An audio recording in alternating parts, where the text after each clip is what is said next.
अपने 2 मिनट के लिए आमंत्रित करूंगा श्री धर्मेंद्र कटारिया जी को, वो अपना सुझाव दें।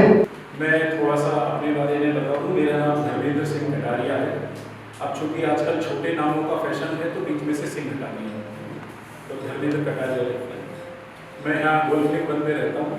मेरी ये इस तरह की पहली सभा है।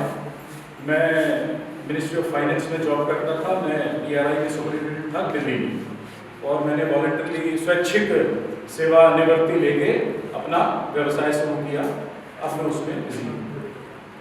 मैंने ये जो यहाँ करीब है, जिसमें एक है अजगर समाज का संगठन, यानी चारों समाजों का संगठन। दूसरा था कृषि, क्योंकि हम सब लोग कृषि पृष्ठभूमि से ही आते हैं।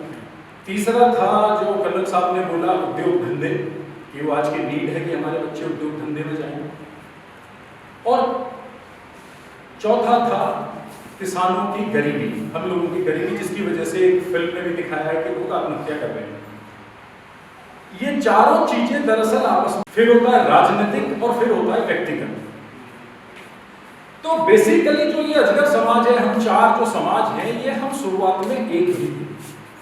सबसे पहले जब समाज का इस सोसाइटी का विभाजन हुआ तो जैसा मैंने बताया वर्णों के आधार पर हुआ। सबसे पहले जो ब्राह्मण थे वो पुजारी बन गए, पंडित वगैरह का काम करने लगे। दूसरे क्षत्रिय थे जिनका मेन काम होता था अपने राजा के लिए लड़ना, युद्ध में जाना। अब युद्ध तो कुछ होते नहीं है, तो बाकी टाइम में वो खेती किया करते। तीसरे थे वैश्य, जो व्यवसाय करते थे। यहाँ पे एक चीज जो मैं आगे थोड़ा जिक्र करूंगा समझने की है, व्यवसाय करते थे वो ट्रेडिंग, यानी खरीदना और बेचना। उद्योग धंधे में वो नहीं थे। और चौथे वो अनस्किल्ड लेबर थे, जिनपे ना बेचारों पे जमीन रही होती, ना जिनके पास कोई पैसा था, ना कोई सोर्स था। तो वो लोग क्योंकि पढ़े लिखे भी नहीं थे उस जमाने के हिसाब से, तो वो जानवर जो मर जाते थे उनके खाल चमड़ा और उन सबका काम करने लगे, जो शूद्र कहलाए। तो ये वर्ण जो बने, ये कारणों के आधार पर बने। अब हम चूंकि यहाँ क्षत्रिय समाज को लेकर आए हैं, तो हम 3 वर्णों को फिलहाल अलग कर देते हैं। क्षत्रिय समाज में जैसा मैंने कहा कि हर समय लड़ाई नहीं होती थी, तो क्या होता था, खेती करते थे।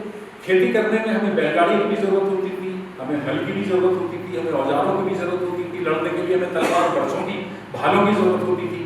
तो जो इस काम में माहिर थे वो ये काम करते चले गए। तो ये जो वर्गीकरण आगे हुआ, ये भी क्षत्रियों में से ही हुआ।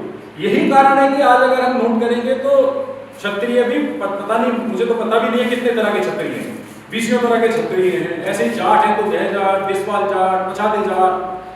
तो अगर हमें समाज को संगठित करना है तो सबसे पहले तो इन चारों समाजों को, जो अपना विभाजन हो रखा है, जो अपना डिवीजन हो रखा है, उसको दूर करने की जरूरत है। तो जैसा मैंने बताया कि सबसे पहले जो हमारा आर्थिक कारण था, आर्थिक कारण वो था जो वर्णों के आधार पे, काम के आधार पे हम बट गए। फिर आया राजनीतिक कारण, सामाजिक कारण। जब हम समाज में बट गए तो हमारा सामाजिक पहचान बन गई कि हम ब्राह्मण हैं, क्षत्रिय हैं, वैश्य हैं, शूद्र हैं।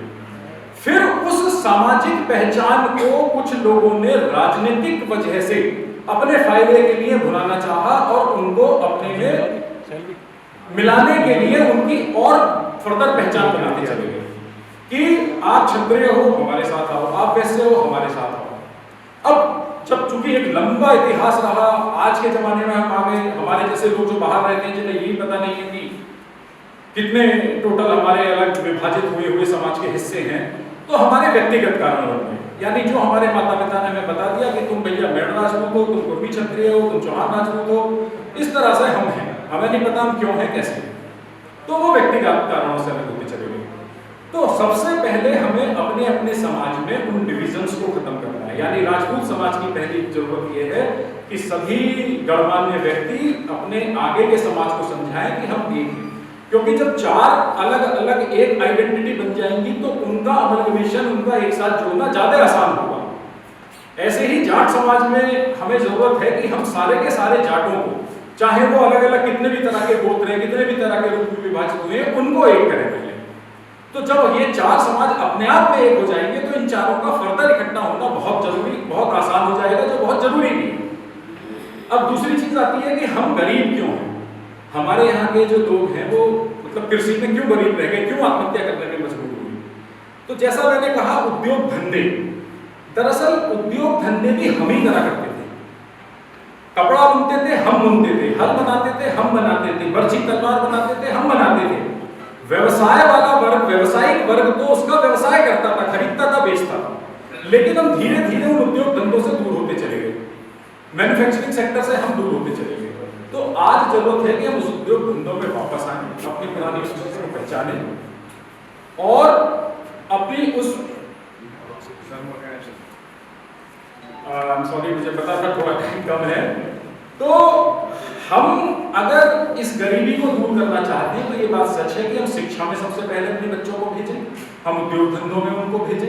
क्योंकि कृषि में क्या होता है कि अगर किसी पे 20 बीघा जमीन है और 4 बच्चे हैं तो 5-5 बीघा जगह बढ़ जाएगी, और उस 5 बच्चे 20 बीघा में काम कर रहे हैं, चाहे एक बच्चा कर सकता है, उसे बोलते हैं डिस्गाइज्ड अनएम्प्लॉयमेंट। जहाँ जरूरत ही नहीं है 5 लोगों की, वो 5 लोग काम करते हैं। व्यवसाय में क्या है कि अगर किसी की एक दुकान है और 4 बच्चे हैं तो उस चीज की वो अलग अलग किराए पे लेकर 4 दुकान खोल देगा, उसका काम चल पड़ेगा। तो ये कारण हमारी गरीबी का है, क्योंकि हम उसी चीज से अटके हुए। तो हमें उससे भी बाहर आने की जरूरत है, और ये जो प्रयास है मुझे बहुत बहुत अच्छा लगा। हम जब इस तरह से जुड़ेंगे, सारे लोग आपस में बातें करेंगे, तो नए नए आयाम और नई नई दिशाएं हमें मिलेंगी, और मुझे उम्मीद है कि इस तरह की हमारी सभाएं आगे चलती रहेंगी।